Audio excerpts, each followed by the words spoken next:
This is not my line. This is her night line. Her line. It's fight night bitches.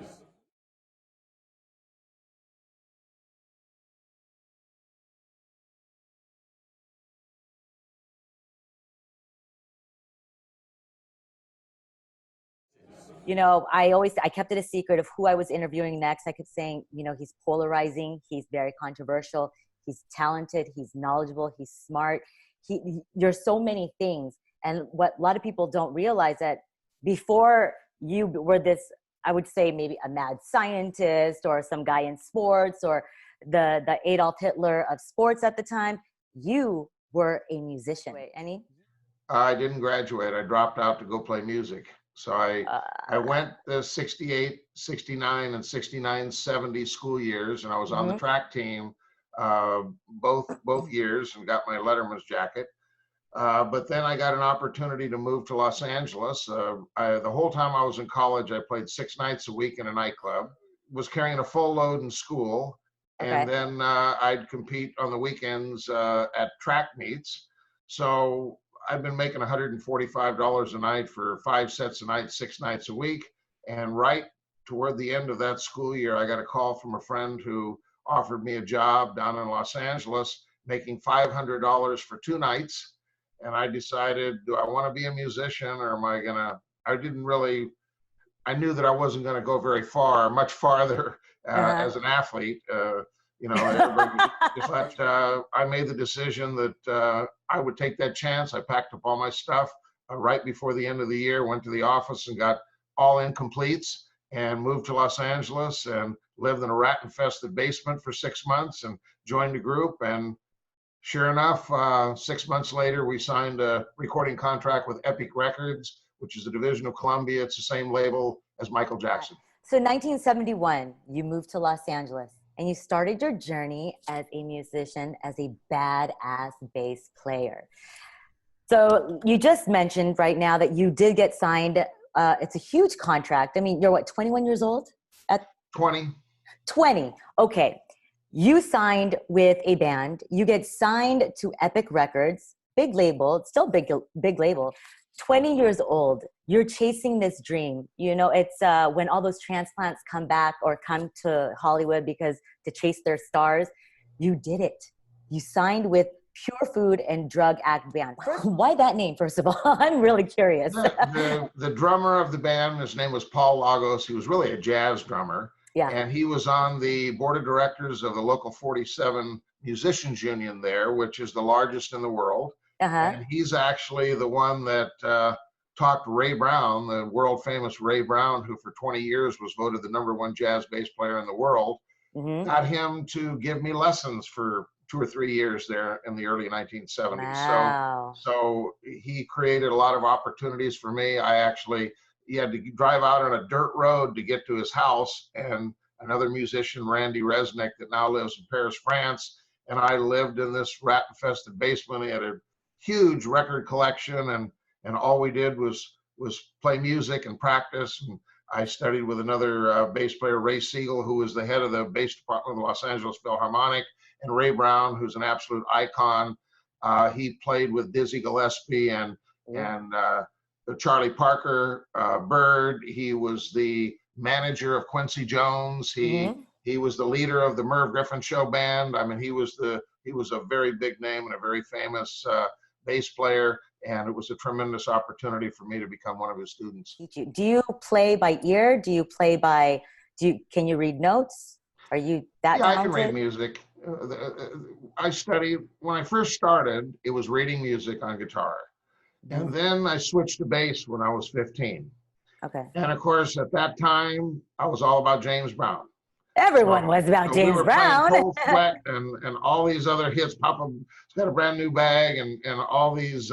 We had a band, my cousin Bruce and I, and actually a couple of my other cousins, and we called ourselves the Immediate Family. My one cousin played drums, the other one played saxophone, and Bruce played guitar, and I played bass. And we used to play at the family functions, and of course, most of our repertoire was James Brown songs. You surprised me. I mean, I knew that you played bass, and I know that I see a little bit of your guitar hanging out back there. But when I did the interview at SNAC, when you told me do you know who I am? And I'm like, that's a very interesting question. I'm like, yeah, you're that guy that the Olympics, all that. You're like, no, I made all my money with a group named Tower of Power. I've heard of the group. And then when I started listening to all the music, I couldn't believe I knew so many of your songs. I have such an old soul with when it comes to music like that. So 1977, 1979, you signed with Tower of Power. Your cousin, Bruce Conte, he was also in the band. How did that band come to fruition? We're looking for a bass player.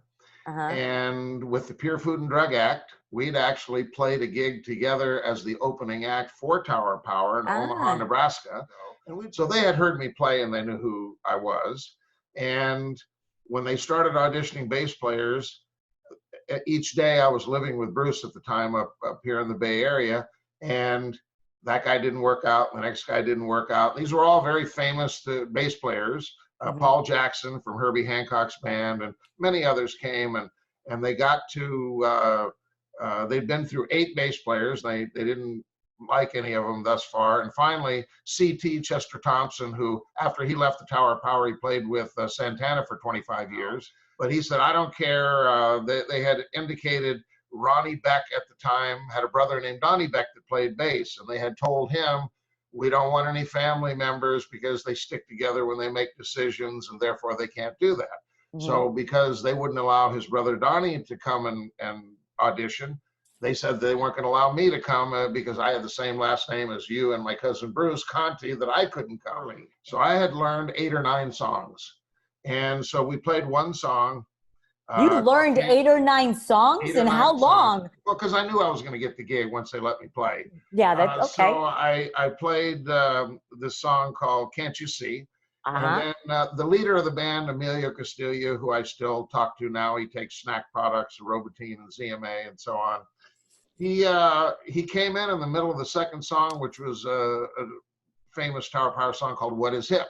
And so he heard the write out at the end and he said, wow, that was hot. Play that again. Yeah. And so we played that tune, and then or Mick Gillette, the trumpet player, said, if you thought that was hot, you should have heard the other song. And so we played Can't You See again, and Mamie said, Victor, listen, go over there and sit down, and you know, and we'll come back and talk to you in a little while. I said, but Mamie, I know 8 or 9 songs. You know, why do I have to go sit down now? He said, just go sit down. So I went and sat down, and immediately some of the guys, Tom Koster, who was the keyboard player in Santana at the time, and we were at a place called Studio Instrument Rentals on Folsom in San Francisco. So they immediately came over and said, listen, if Tower Power doesn't hire you, we want you in Santana. They stopped, and they huddled up on stage, and after a couple of minutes, Mimi turned around and asked me to come up there, and I walked up, and he said, look, we just took a vote, and it's 9 out of 9. It's unanimous. Everybody wants you. If you want the gig, it's yours. I said, but Mimi, you only heard 1 song. He said, well, that's all we needed to hear. So this was at the beginning of 1977. That was on a Monday, and Friday night, first part of May, we played at the Memorial Auditorium in Sacramento. Was my first gig. 17 albums, total albums, and with Tower of Power. You know, some of my favorite songs when I was listening to it, I didn't even know those were Tower of Power, was like You're Still a Young Man. Oh yeah, Yin Yang Tang. Yin Yang Thang. Oh, Yin Yang Thang. I'm like, Yin Yang Tang. And Down to the Nightclub. Yeah. Tower of Power. I guess they started in 1968. Mimi started the band in Oakland. Yeah. And what's been 52 years now. It's crazy that they're still going. I saw on YouTube that Soul Train, that you weren't on it, your cousin was on it. And I kept saying, I'm like, is that you? Is that Victor? But right after them, because they always have another band, it was the Pointer Sisters. Oh, yeah. Oh. We used to play a lot of gigs with the Pointer Sisters. And of course, you did? Yeah. And I also played with Herbie Hancock, who's a jazz pianist. Yeah.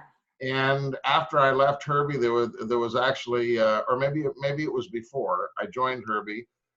We played at the Greek Theater in Berkeley, and the group called Jump Street that we had, which had a lot of famous people in it. Gavin Christopher wrote one of the biggest hits for Rufus and Chaka Khan called Once You Get Started. It was a very big hit, #1 in 1976. But anyway, Jump Street opened the show, and then Tower of Power, and then Herbie Hancock.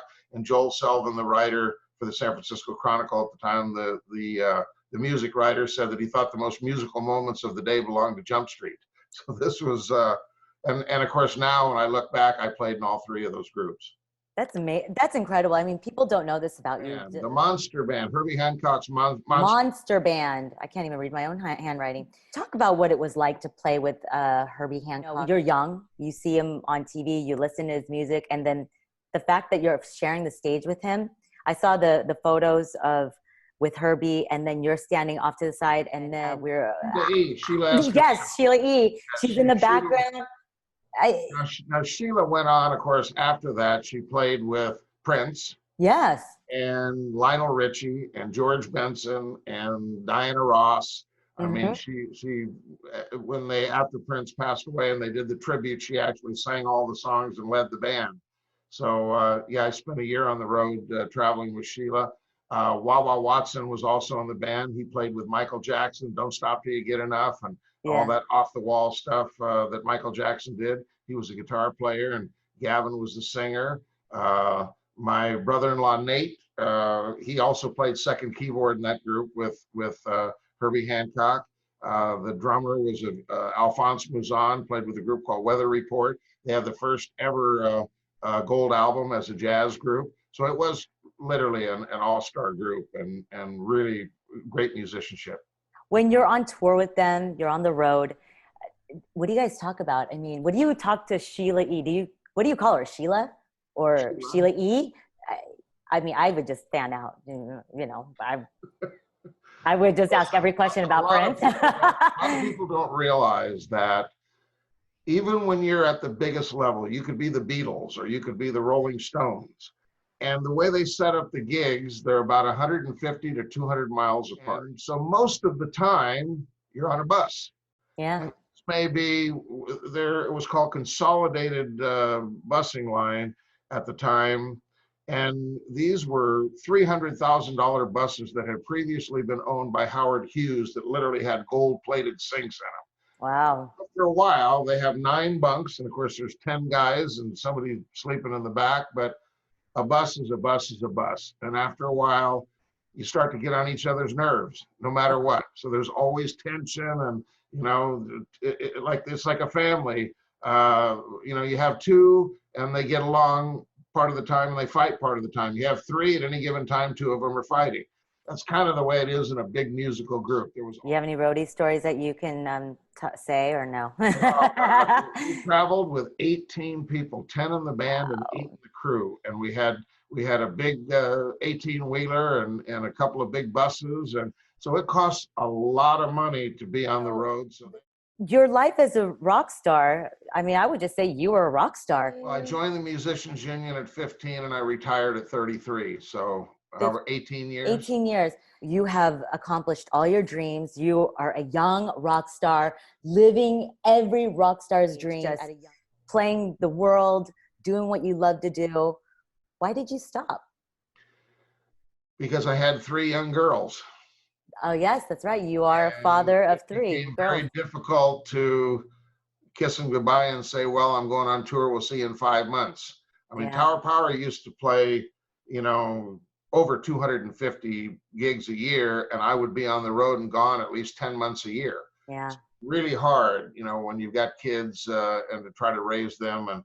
And actually, I had 2 kids at the time. I retired in 1983, and then my 3rd daughter was born in 1984.